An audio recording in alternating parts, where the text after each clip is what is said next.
So let me ask a question to everybody. What do you think specifically that you're doing that sets you apart from an average agent? Me? All of you. All of us. Start with Brad. Yeah, Brad.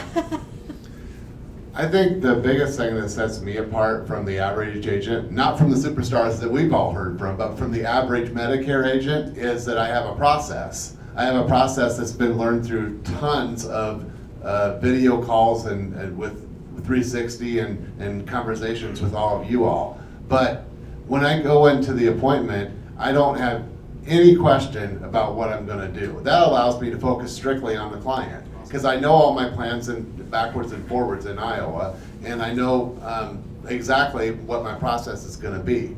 So as a result, and also the fact that my leads are a process, appointment setting, and I use Michelle, but whoever you use, you have to have a process for everything. So now all I do is just implement the process. But that also allows me to focus on building a personal relationship with the client every single time, because I don't have any question about anything. I just know it. I know exactly what I'm doing.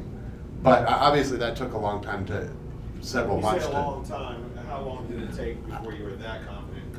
Almost a year, but I probably 3 months into it, I was really confident, 80% confident. And then after almost a year, I was where I am now. And there's always development, but with Medicare Advantage, I know it pretty well.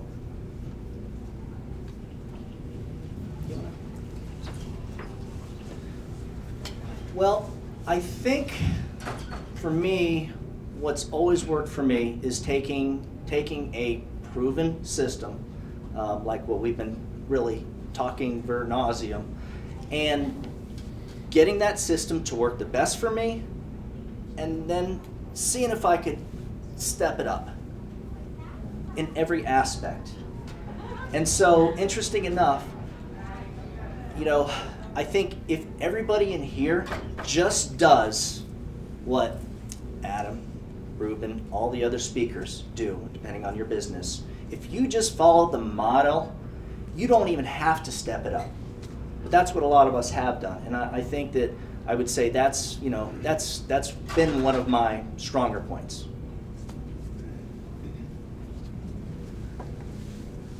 So I am the anomaly. I am blazing that trail. So there was no one teaching me this process. I am creating the process for myself and educating myself and learning. And I did detail 4 client scenarios, and you will see consistency, and I think it will illuminate a few points.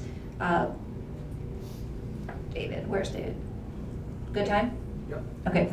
Client number 1 had 2 annuities and a life insurance policy, which he brought out one by one. I was candid and explained I wasn't sure if and or how I could be of service, but I was willing to learn and make phone calls. Over a few months of meeting, we made a series of phone calls, I gleaned information, and learned that he was best keeping the annuities he had, and I shared with him additional options. He has written 2 annuities with me to date, and I have a meeting to write him a 3rd annuity this weekend. Client number 2 already had a Forrester's final expense policy, but was unhappy with his financial advisor and had money in 3 places he wanted to move. He asked me if I could help.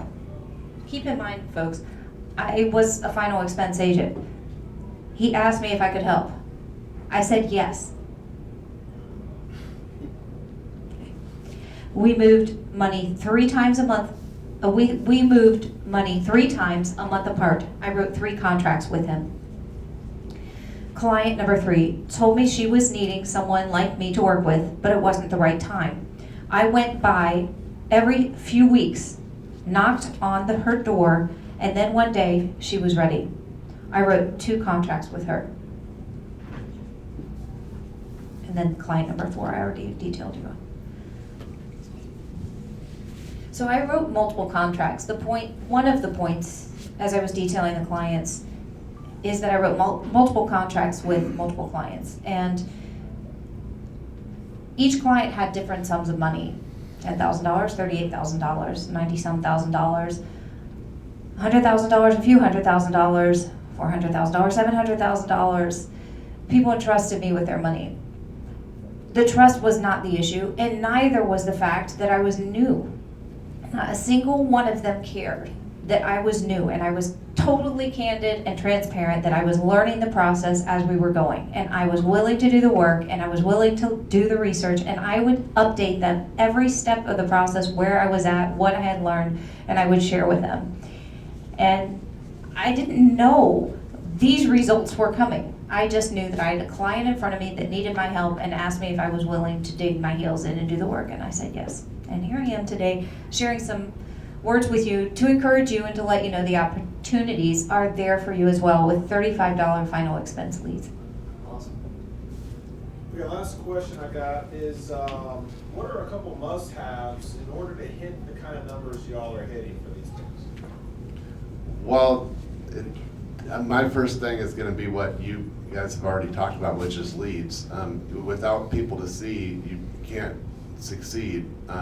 And you also won't learn the process. Like I was talking about how comfortable I am now. I was really nervous with my first appointment, and my second, my third, my 10th probably. So without leads, you won't get appointments. So get into a system of leads, which the 360 system is what I would definitely recommend. But you have to have leads. Number two, you have to have the ability to take a risk. I mean, some of you guys are just thinking about getting into the business right now, if there's anybody like that in this room, be willing to take a risk. Because if you don't, then you'll never know if you could have succeeded. And you might end up being 75 and thinking, you know, geez, maybe I could have started a successful business, but I never did. This is the time. Just do it. Because the feeling of success is worth it.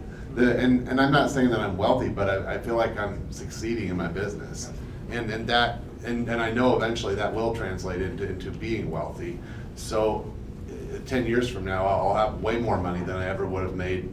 You know, I remember when I first talked to Matt, I was thinking about that they actually offered me a promotion if I would stay with my job. And I talked to Matt, and Matt was like, Brad, you know, 3 years from now, you are going to be so happy if you sign up with me. And I did. And now, like the people from my old job, they're so impressed with how much, I used to work at the Farm Bureau corporate office, and they can't believe how much success I'm already having, because I'm growing my business way faster than like what Farm Bureau agents could grow their business typically. Awesome. Yeah, he passed up a $60,000 job, I think it was, and he risked coming over here in a 100% commission job.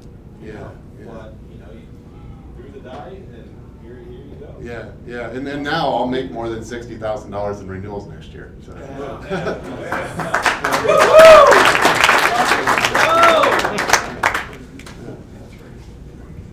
This guy has the ability to ask some super questions, and I would I'm trying to learn annuities too. He has the ability to ask. You're talking about me. He has the ability to ask incredible questions, really cut to the chase questions, more so than I can even answer, faster than I can answer them.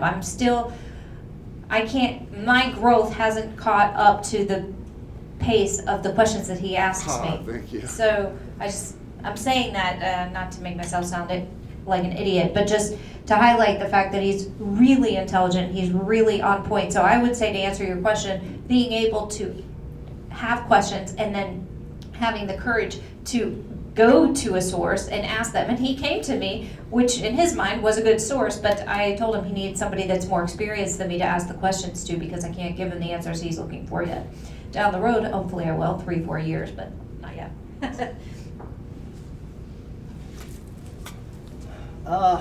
For me, I really feel like, and it's everything we've been talking about all day. Something I think John mentioned earlier, you know, and we've been talking about, which is you kind of got to be able to take a chance. There's that risk involvement. So when I first got in the business, you know, I did what, you know, what we do. You know, we knock on doors, we call set appointments, we make presentations, and we sell insurance.